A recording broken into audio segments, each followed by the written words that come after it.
வணக்கம். நம்ம இன்னைக்கு எதை பற்றி டிஸ்கஸ் பண்ண போகிறோம் அப்படின்னு பார்த்தீங்கன்னா ரெஸ்பிரேட்டரி ஃபெயிலியர். வாங்க ஃபஸ்ட்டு ரெஸ்பிரேட்டரி ஃபெயிலியர்னா என்ன அப்படின்னு மீனிங் பார்க்கலாம். Respiratory failure, the inability of the cardiac and pulmonary system to maintain an adequate exchange of oxygen and CO2 in the lungs.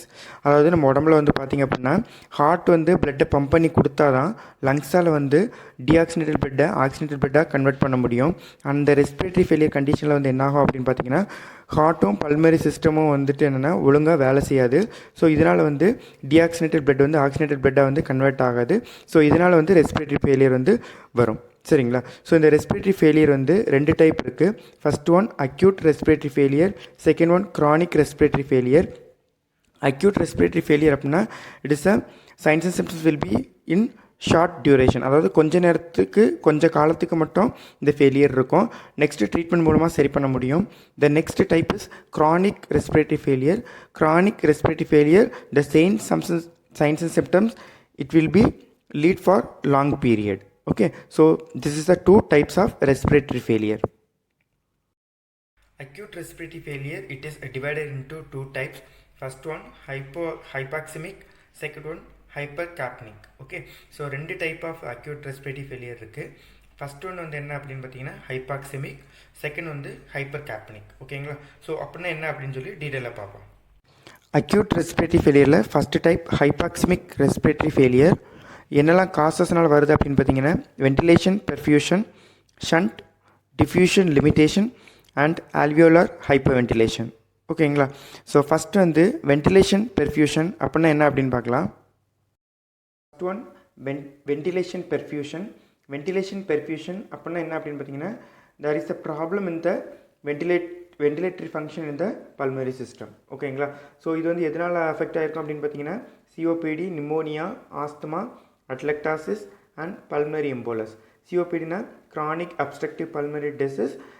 இதில் என்னென்னா obstruction into the pulmonary system. ஓகேங்களா? So அதனால் என்னென்னா இது air blood என்னென்னா pulmonary system கம்ப்ளீட்டாக reach ஆக முடியாமல் போகலாம். Next one is the pneumonia. This is the inflammatory disease condition into the lungs. Then asthma, it is also one of the inflammatory disease condition and it is a group of disease condition to affect the bronchus. Then atelectasis. Atelectasis, that means it is a collapse of the lung. Okay, the last one pulmonary embolus. Pulmonary embolus, that means it is a clotting or blockage into the pulmonary system. So these are the main causes to cause the ventilatory perfusion. Next one shunt.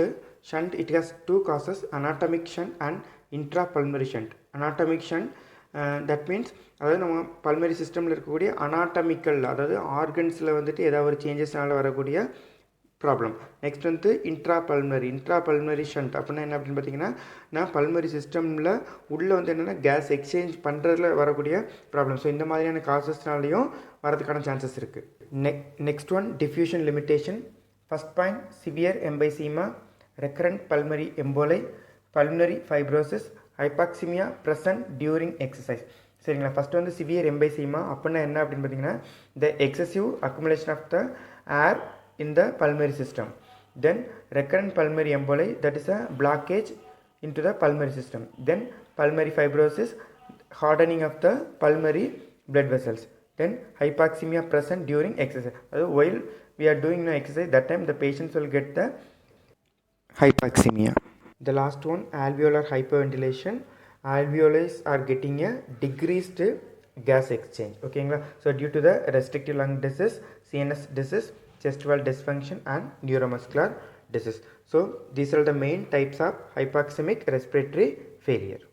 Next, type 2 respiratory failure, it is also known as hypercapnic respiratory failure. Okay, it has four causes: airways and alveoli, central nervous system, chest wall and neuromuscular condition. Okay, let's be going to discuss one by one. Next one, airways and alveoli. It has asthma, emphysema, bronchitis, cystic fibrosis. Asthma, as we know, this is an inflammatory condition and it is the group of disease condition to affect the bronchus. Then emphysema, it is a excessive accumulation of air into the pulmonary sac. Then bronchitis, it is an inflammation into the bronchus. Last one, cystic fibrosis, it is a hardening of the pulmonary blood vessels due to the any obstructions. Next one, central nervous system. It is mainly to affect the drug overdose, brainstem infection, spinal cord injuries.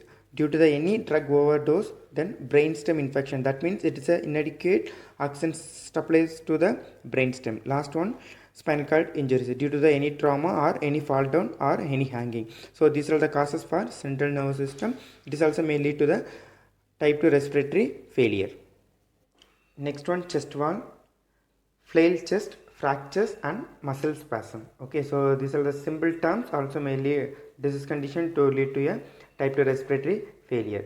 Okay, the last one, neuromuscular condition, muscular dystrophy and multiple sclerosis. Okay, so this is about the type 2 respiratory failure. Chronic respiratory failure, if the patient have the disease condition in short duration, means that is called as acute respiratory failure. If the patient have the long period, means that is called as chronic respiratory failure. Okay, so the disease condition, everything is same. What is comes under the acute respiratory failure, it will lead and duration will be the long period. Okay, so that is called as chronic respiratory failure. We are going to discuss about the investigation for respiratory failure. First one, history collection, physical examination, chest x-ray, ECG and ABG. So these are the main investigation for respiratory failure. Next, management for respiratory failure. First one, oxygen therapy to administer the oxygen as per the patient priority. Then drug therapy. Here we will administer bronchodilator to dilate the bronchus. Last one, nutritional therapy. Here we are prescribed for protein rich diet. Okay, so this is the management for respiratory failure and all the symptomatic treatment we will do. So far we have discussed about respiratory failure and its two types, causes, investigation and management. Okay, thank you.